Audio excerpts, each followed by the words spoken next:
Hello guys, in this video I'm going to show you how to set the distance between circles on the NavShip application. But first of all, I just want to mention, please don't forget to subscribe to our channel, because at 100,000 subscribers we are going to show you our YouTube revenue statistics and growth strategy, how to make money online. So let's jump into it. First of all, open the application on your device.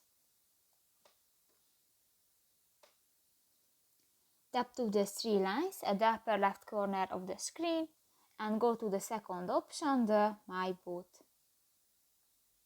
Scroll down and in the distance circle section you can find the last option, the distance between circles. And just drag the circle to the number that suits you. And if you don't, just click to the OK and done. So that's pretty much it for this video, guys. See you in the next one. Bye bye.